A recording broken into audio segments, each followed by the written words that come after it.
everybody, welcome back to my channel. It's Christine. I'm here to do my weekly wrap-up, and there's Apollo. He's sticking by me because our other cat, Razzle, is being mean to the boys today. So, I only finished 2 books this week. Just didn't feel like reading. Stress is hitting me, I think. So, the first book I've finished, was Throne of Glass by Sarah J. Maas. Did I give this a 4 or a 5? I absolutely loved it. It took me a little while to read, but it wasn't because of the book, it was because of me and things that were going on in my life. So I'm sure everybody knows what this is. She's an assassin that has been imprisoned, and in order to get out, she needs to do all these tests. Not like physical tests, and win them, or not win them, well, progress through them until the final duel and become the king's assassin, essentially. And then she gets her freedom after 4 years of servitude, I guess. So I did love it. There are a couple of characters that were, but I like Kale. I know some people like Dorian, excuse me. I like Kale. So, yeah, loved it. And then the other book I finished, I debated on whether to give it 3 or a 4. I ended up on a 4. But it's The Chrissy Curse, and it's by Victoria Abbott. It is book 1 in the book collector mysteries. Now, the reason I kind of debated on 3 or 4 is you kind of go in feeling like there was something previous to this, like you're missing something. And also the main girl is Jordan, and her parents are gone, so she's only got her 4 or 5 uncles, and they're all ex-cons, or cons. I don't really know if they're ex-cons, but they don't really do anything in the book that would suggest that they are con artists. But she keeps constantly saying, my uncles said never to trust the cops. My uncles said never to do this. My uncle said never. And if it was my uncles doing this, then it drove me nuts. And there are some dirty cops. Not really in this one. There is one cop that you kind of wonder what the hell's going on with him, because he keeps showing up all the time. And, hello? You might hear something. Hold on.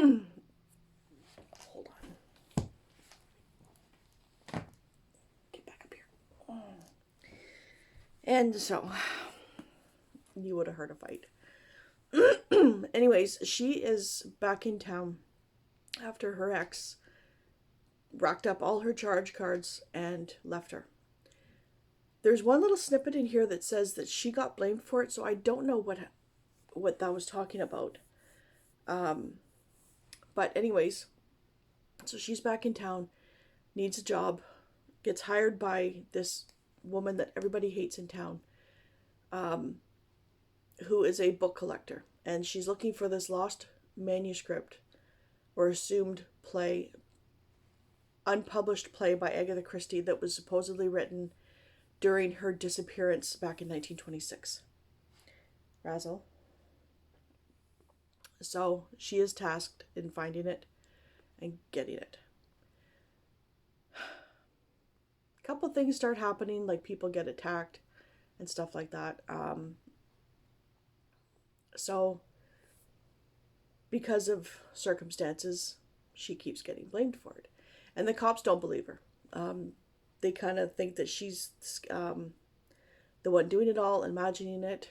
And so I didn't like that, because they completely disregarded what she said. But because of her family background, they lump her in with her uncles as a con artist. Meanwhile, her entire record has been clean.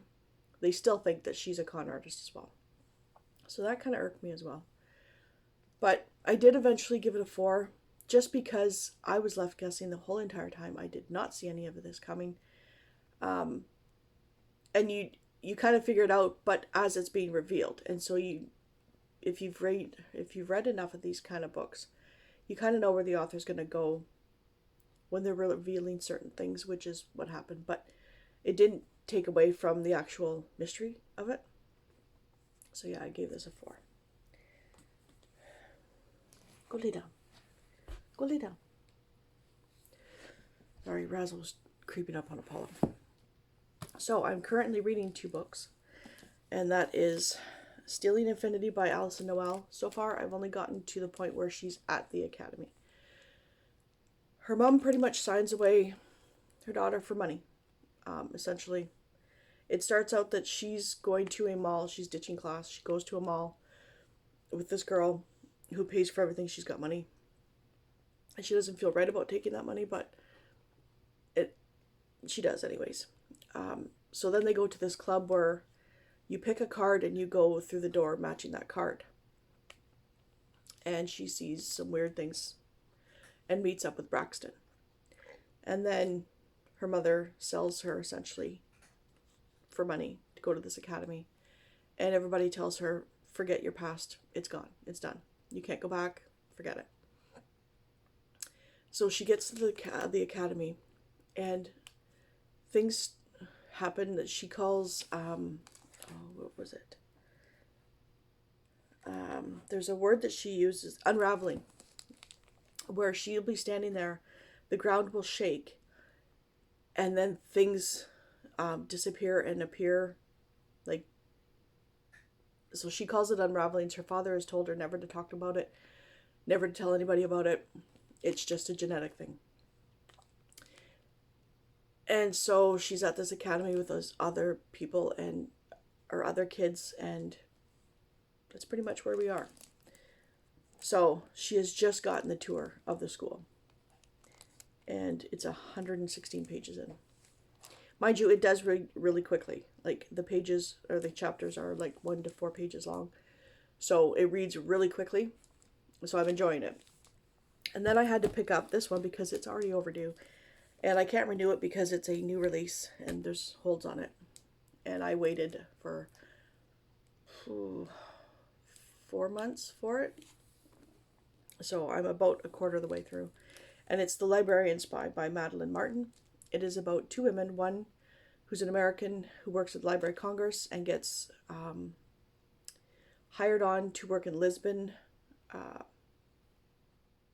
They haven't quite said what she's going to be doing there yet, but she's copying publications onto microfiche to send back to the States. And that's Ava. And Elaine is in France. And she is working with the resistance. Her husband gets arrested, and she's decided to work with the resistance to try and get her husband out of jail. You kind of find out things that her husband's been doing that she had no clue on. Nothing. So that's pretty much where I am now. And supposedly they are supposed to start talking to each other. So I might use this in exchange for a different book about friendship for my Triple RC challenge. So we'll see. I'm liking it so far though. So after I finish that and bring it back to the library, I'll probably pick up Adopted Parents by Candy Halliday. Adoption? I don't know. Oh, because suddenly she's the guardian of her infant niece. And she's sharing that responsibility with the baby's uncle, Nathan. So, not sure how that's going to work out, because that kind of sounds like it might be her sister and his brother had a baby and they get, that. And then because this is just short stories, I might start picking this up pretty soon. I don't know how many stories are in here. I think there's usually 12. Let's see. 1, 2, 3, 4, 5, 6, 7, 8, 9, 10, 11, 12, 13, 14. There's 14 short stories, and that's Sasha Girls and Monster Boys, Stories selected by April Genevieve Chahok. I think that's how you pronounce her name. So, based on when I start these, I'll try and do one a day and up until Halloween. So we'll see. I've been wanting to read this for years. I think I finally got it last year. The book last year or this year? Can't remember. Last year. And so, yeah, I've been wanting to read it, and perfect time to read it. So I specifically held it until October. So that is my plan for this week. It's actually Thanksgiving today, so to my Canadian viewers, happy Thanksgiving. We had dinner at my mother-in-law's last night, and then my sister-in-law got put into the hospital last night after supper. She's been battling, she won't admit it, but she's been battling liver failure because she's a very bad alcoholic, and she has been, she was a bad alcoholic when I came into the picture, and I've been in the family for 27 years now, give or take a couple months. But yeah, so, and the weird thing is, she shares her birthday with her sister, the one that passed a couple years ago. They were born on the same day, just a couple years apart. So, my mother-in-law's not too happy right now, as you can imagine. So, the liver failure has been going on for a couple of months. She goes in the hospital, comes out, starts drinking again, goes back in the hospital, comes out. Yeah. It's a whole thing. So, yesterday at supper, we're all like, yeah, no, you need to go to the hospital. She's yellow. Her face is swollen.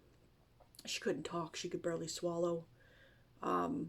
Her eyes are yellow. She was not functioning properly. So right after supper, after maybe 4 or 5 bites that she did eat, my brother-in-law took her to the hospital. So she's been admitted.